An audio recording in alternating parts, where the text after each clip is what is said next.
Operation అధ్యక్షులు, సభాధ్యక్షులు, అదేవిధంగా ఈ సమావేశాలు ఇచ్చేసినటువంటి మా రాజేశ్వరి గారు. ఎందుకంటే నేను మున్సిపల్ కౌన్సిలర్ చేసినప్పటి నుంచి కూడా రాజేశ్వరి గారితో ఎప్పుడు నేను కాంగ్రెస్ పార్టీ అయినా వాస్తవం ఏమంటే చెప్పడం మనం చేద్దామని మనస్తత్వం రాజేశ్వరి గారికి, అదేవిధంగా కన్నయ్య గారికి ఈ కార్యక్రమాన్ని ఇది జరగడానికి పబ్లిసిటీ జరగడానికి ఉన్నది కొంతమంది పెద్దలందరూ కూడా అడ్డు పెట్టుకుని ఈ యొక్క పబ్లిసిటీ వస్తే కొంతమంది రైతులకి మంచినీరు వస్తాయి, పంటలు బాగా పండుతాయి, అదేవిధంగా మెయింటెనెన్స్ ఉండదు, ప్లస్ కరెంట్ కలిసి వస్తుంది గవర్నమెంట్ కూడా అని ఆలోచన చేసి మరి ఆ రోజు మరి రాజేశ్వర సంవత్సరం అయిందంటే చాలా గొప్ప అనమాట. ఒక కొత్త స్కీమ్ తీసుకోవాలంటే చాలా కష్టం. నేను కొడతాను ట్రైనింగ్ కూడా ఆవిడ ఎంత కష్టపడితే ఈ స్కీమ్ వచ్చింది అనేది కూడా మనం ఆలోచన చేయాలి. అదేవిధంగా అధికారులు ఆ రోజున్న ఇది ఒక టీం వర్క్ చేసింటే అయ్యింది తప్ప ఒకరి వల్ల అయ్యేది కాదు.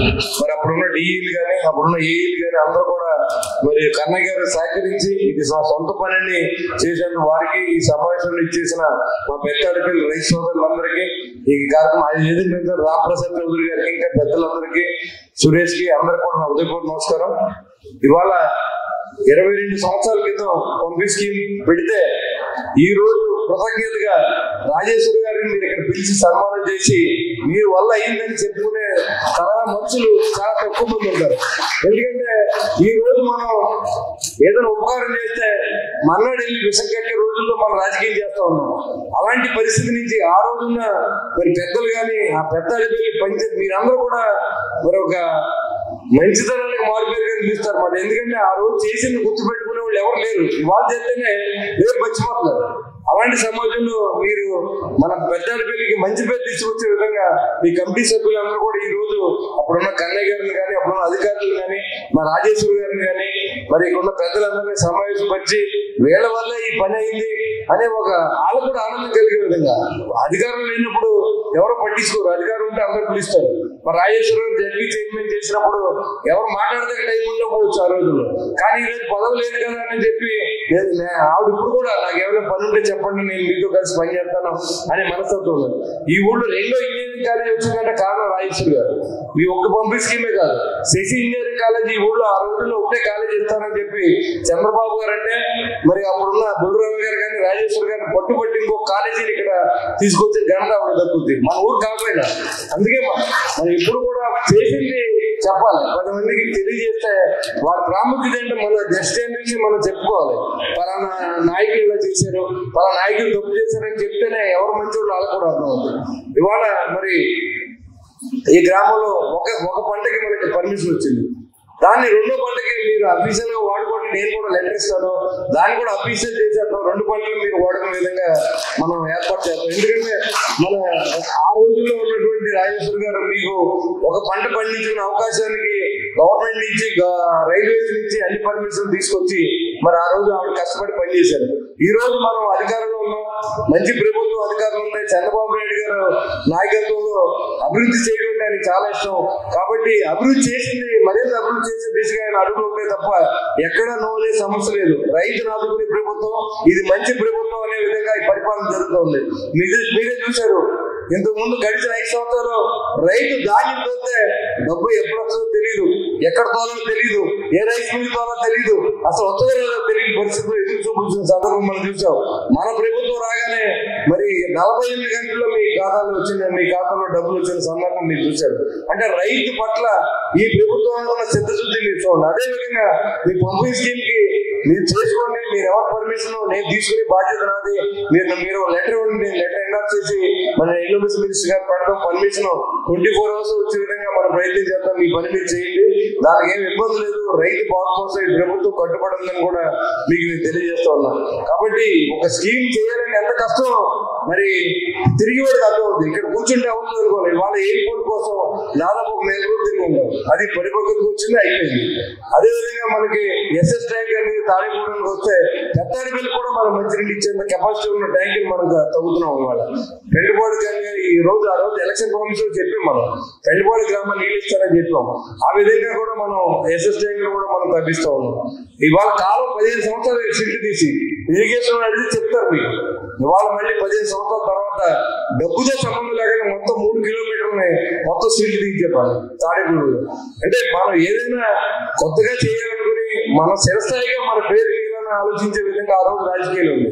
కానీ ఈ రోజు ఎవరైనా వచ్చి మా ఊరు చేయమని అడిగేవాళ్ళు తక్కువ, నాకు చేయమని అడిగేవాళ్ళు ఎక్కువ. రాజకీయాల్లో ఉన్నప్పుడు మన ఊరు కోసం అడగాలి, మన రాష్ట్రం కోసం అడగాలి, మన దేశం కోసం అడిగితే తప్పులేదు. కానీ నిరంతరం నేను మట్టి అమ్ముకుంటాను పర్మిషన్ ఇవ్వండి, నేను చెరువు తవ్వుకుంటాను పర్మిషన్ ఇవ్వండి, నేను అత్యవసరం దాంట్లో మనం ఏ ఇచ్చింది పని దొంగతనాన్ని పర్మిషన్ ఇవ్వడం ఎవరు కాబట్టి తోలుకుపోతారు. దాన్ని మనం నేను చేసేది ఏం లేదు.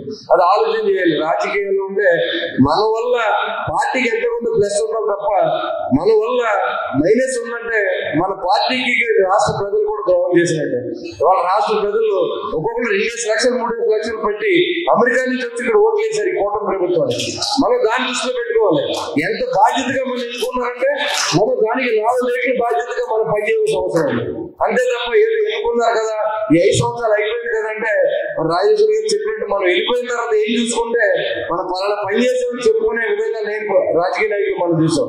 కానీ అలా కాదు. దాని భిన్నంగా ఈ రోజు గెలిచిన మొదటి రోజు నుంచి ఎక్కడ అభివృద్ధి చేయాలి, ఎక్కడ రోడ్డు వేయాలి, ఎక్కడ డ్రైన్ తవ్వాలి, ఎక్కడ కొత్త స్కీమ్ తీసుకోవాలని ఆలోచనతో రాజకీయ నాయకులు ఖచ్చితంగా కాన్సెప్ట్ డెవలప్ అవుతుంది. అంతేగాని గెలిచిన కానీ మనం డబ్బులు ఖర్చు పెట్టాం, ఎలా సంపాదించాలి, ఏ రకంగా కన్నమేలో ఆలోచిస్తే దానివల్ల కాన్స్టిట్యున్సీ కాదు కదా వాళ్ళ కుటుంబం కూడా ఎక్కడ బాగుపడే సందర్భాలు మీరు చూసుకోండి. రాజకీయాలు సంపాదించే కుటుంబాలన్నీ సర్వనాశనం అయిపోయింది.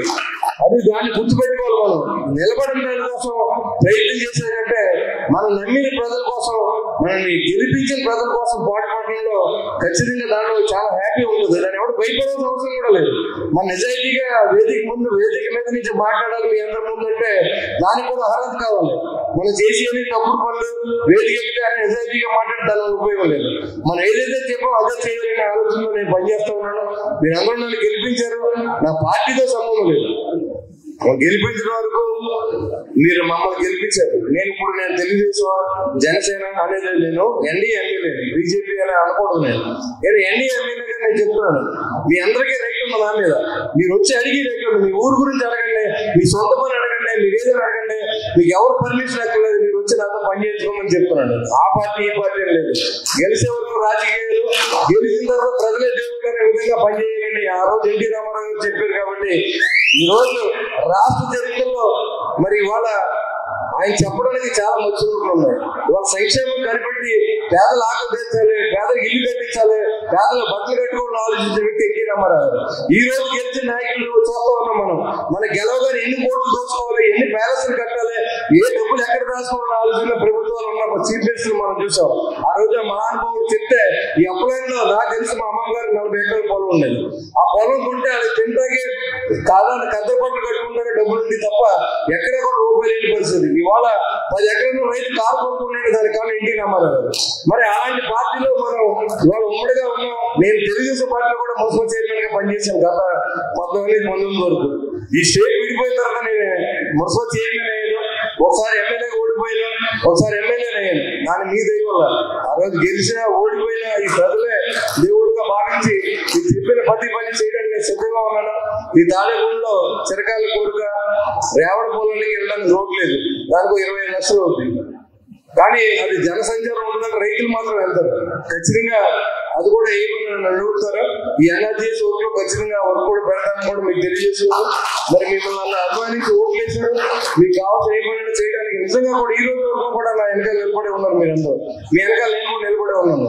ఒక కార్యకర్త ఏదో కష్టం కలిగిందంటే తక్షణం నేను అక్కడ ఉండే విధంగా నేను ఒక ఆలోచన చేశాను. దాని ప్రకారం నేను పనిచేస్తూ ఉన్నాను.